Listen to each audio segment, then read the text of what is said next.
दिव्य विभूतियां सप्त ऋषियों को मेरा व्यास मंच से प्रणाम।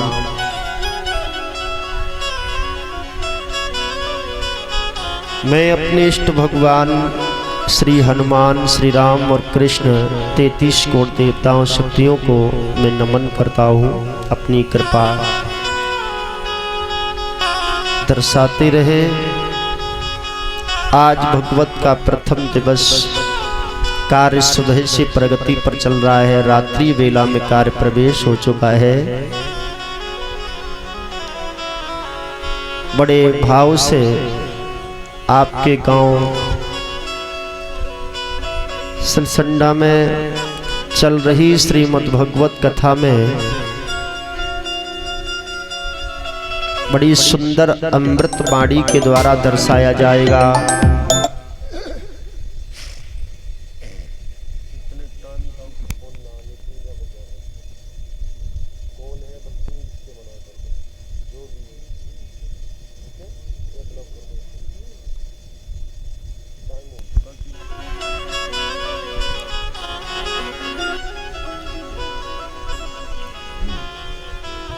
ग्राम सिलसंडा पावन पवित्र भूमि जो है, इसे हम तपोभूमि मानते हैं अपने हृदय से। तपोभूमि इसलिए है जहाँ सच्चिदानंद भगवान की पावन कथाओं का अनुष्ठान हुआ है। इससे पहले भगवान सच्चिदानंद की पावन कथा का अनुष्ठान हो चुका है। ये यज्ञ का विधान द्वितीय बार आपके इस पावन पवित्र स्थल एक तपोभूमि गांव सिलसंडा में शुभारंभ हुआ। मैं ऐसे गांव को प्रणाम करता हूं। इस गांव में बड़े धर्मात्मा लोग हैं। इन धर्मात्माओं ने अपने कमाई का 10वां हिस्सा थोड़ा थोड़ा दान करके और बड़ा अच्छा सहयोग योगदान करके इस सच्चिदानंद भगवान की पावन कथाओं को, संत विभूतियों को बुला करके उस प्रवचन को श्रवण कर रहे हैं एवं समाज के सभी लोगों को ये सच्चिदानंद भगवान की पावन अमृत वर्षा करवा रहे हैं, जिससे हमारे समाज के रहने वाले पुरुषों को ये वाणी सुन करके उन्हें ये ज्ञात होगा कि हमारा सनातन क्या है, हम कौन हैं, कहाँ से आए हैं, ये जीव संसार में क्यों आया और ये जीव आया तो इसे करना क्या चाहिए। तो ये हमारे पावन पवित्र गांव के सभी भक्त बड़े प्यार से श्रवण करते हैं और श्रवण करने के बाद भक्ति के मार्ग पर निकल जाते हैं, जिससे इनका ये लोक और परलोक भी संभल जाता है। मेरे भगवत के श्रोताओं, भक्ति के मार्ग पर तो वही निकलता है जिसके ऊपर संतों की, गुरुओं की कृपा हुई हो और प्रभु की कोई न कोई कृपा जरूर हो, या तो उसके पिछले जन्मों का कर्म अच्छा हो, तब भक्ति के मार्ग पर निकलता है। बाकी तो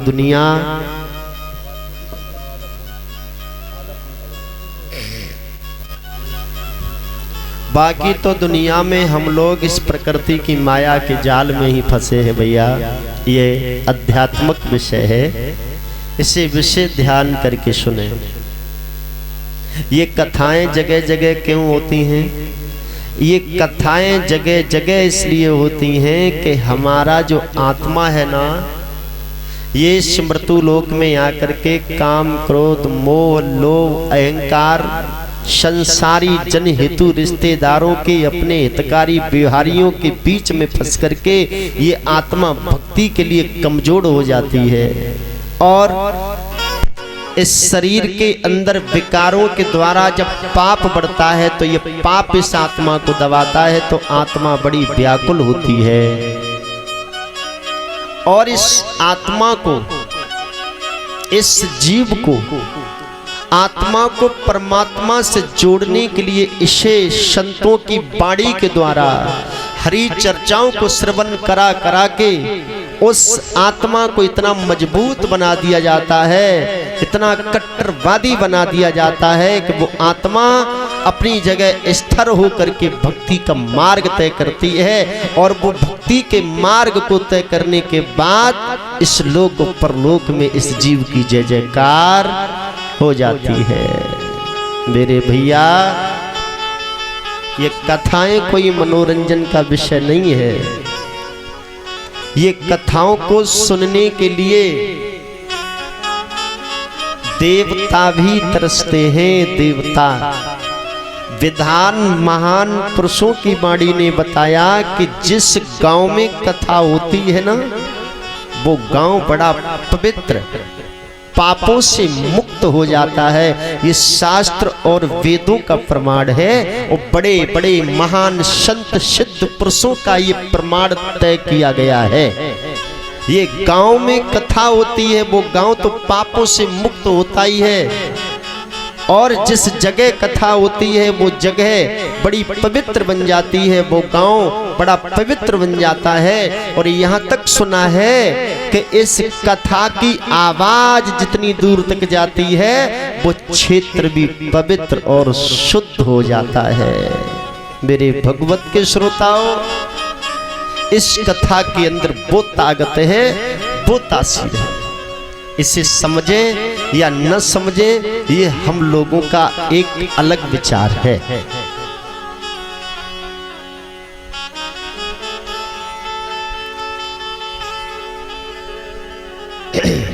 ये कथाएं समाज सुधारक कथाएं हैं।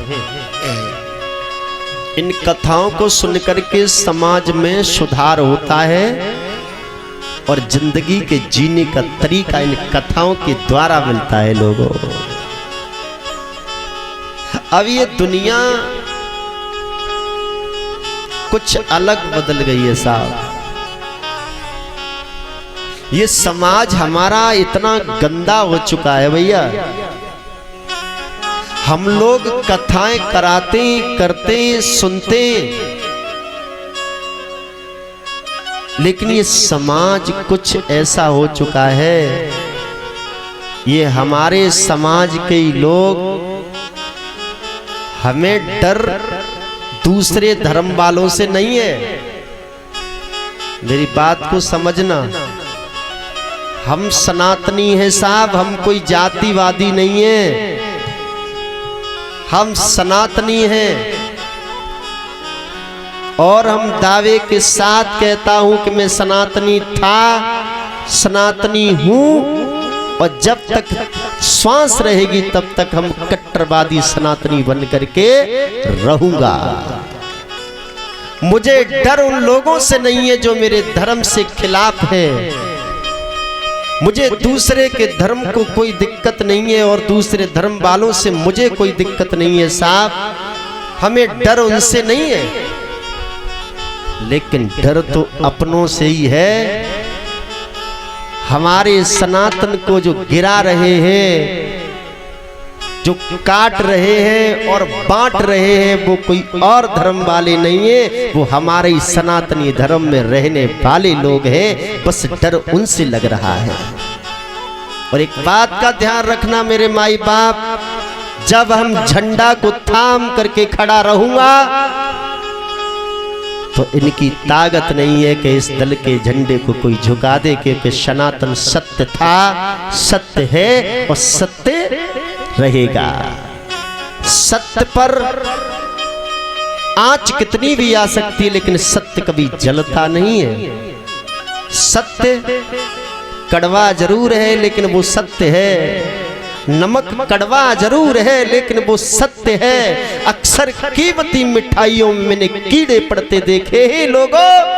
इन मिठाइयों से इतना आनंद नहीं है जितना हमें सत्य में आनंद है, कड़वे में आनंद है, क्योंकि सत्य कभी बदलता नहीं है। सत्य के मार्ग पर जो चलता है, मुसीबतें तो आती हैं, लेकिन साफ जब विजय होती है ना, तो आनंद ही आनंद होता है, बहुत आनंद होता है। चार मार्ग है, चार रास्तों पर चलना है, हर मार्ग अलग अलग है, और तीन मार्गों में इतना मजा है साहब कि तुरंत चलो, तुरंत मजा लो। लेकिन धर्म का मार्ग जो है ना, इस पर इतनी कठिनाई है इतनी कठिनाई है कि तुम जैसे ही धर्म के मार्ग पर पहला कदम रखोगे तो बड़ी मुसीबतें हैं साहब। समाज की सुननी पड़ती हैं। जो नहीं बोलने के लायक है वो भी बोल रहा है, जिसकी औकात नहीं है वो भी भाषण सुना रहा है। और लेकिन लोगों, तुम इस धर्म के मार्ग पर सबकी सुनते हुए थोड़ी दूर तक निकल लो, थोड़ी दूर, और आगे इतना आनंद होगा कि जो बुजदिल थे, जो तुम्हारी बुराइयां करते थे, जो तुम्हें कुछ कुछ कहते थे, वो तुम्हारे आगे पीछे तुम्हें घूमते नजर आएंगे, तुम्हारी सेवा करते नजर आएंगे। और आगे धर्म के मार्ग पर इतना आनंद ही आनंद होगा कि इस आनंद की साब तुलना क्या करें। और जो गलत वाले मार्ग हैं, असत्य वाले मार्ग हैं, इन पर पहले तो बड़ा मजा आ रहा है, लेकिन इसका लास्ट इतना बुरा होता है कि साब हम भोगेंगे, हमारे बच्चे भी भोगेंगे, और 7 पीढ़ियों तक हम भोगते ही रहेंगे। बात मानो और न मानो ये तुम्हारी खुशी। राजा परीक्षित को सुखदेव ने कथा सुनाई थी तो उनकी आत्मा को मजबूत बनाया था। आत्मा कप रही थी क्योंकि पाप हुआ था, इसलिए पाप से डरना है, धर्म के मार्ग पर चलना है। ये पाप चाहे भले ही चींटी को मारोगे तो चींटी बनकर के तुम्हें भी मरना पड़ेगा। मेरे माई बाप, गलत का नाम ही गलत है, वो अच्छे का नाम ही अच्छा है। आप कितना भी गलत कर लो लेकिन प्रमाण गलत ही मिलेगा। गलत में इतना दुख है कि रोए आंसू नहीं आएंगे साहब। स्वयं तो भोगेंगे ही भोगेंगे, लेकिन पूरा परिवार, मेरा अंश वंश भी भोगेगा। और धर्म के मार्ग में चलोगे तो मेरा परिवार भी आनंद लेगा। और इस जन्म को छोड़ो, उस जन्म में तुम्हें भी आनंद ही आनंद होगा साहब। एक बार धर्म के मार्ग पर चल करके तो देखो। ये कथाएं हम लोगों को सत्य मार्ग देती हैं, लेकिन हम लोग सत्य के मार्ग पर ना आकर के असत्य के मार्ग पर चले जा रहे हैं। एक कवि कहते हैं, अब चले तो चले कैसे, कि कांटो लगो बुरे कर्मन को, धर्म की केल चलिए नहीं जाए।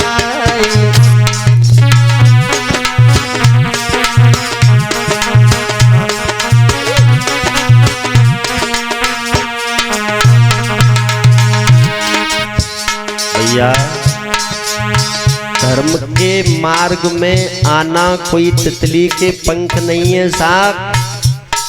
अरे अधर्म तो दुनिया कर ही रही है, लेकिन धर्म करना कोई तितली के पंख नहीं है। धर्म महात्मा लोगों को पूछो, ये इतिहास, ये पुराण गवाह है, जो धर्म पर चले थे लाखों मुसीबतों को उठाया था। अरे साहब, तुम उन्हीं का नाम तो आज इतिहास में गाया जा रहा है।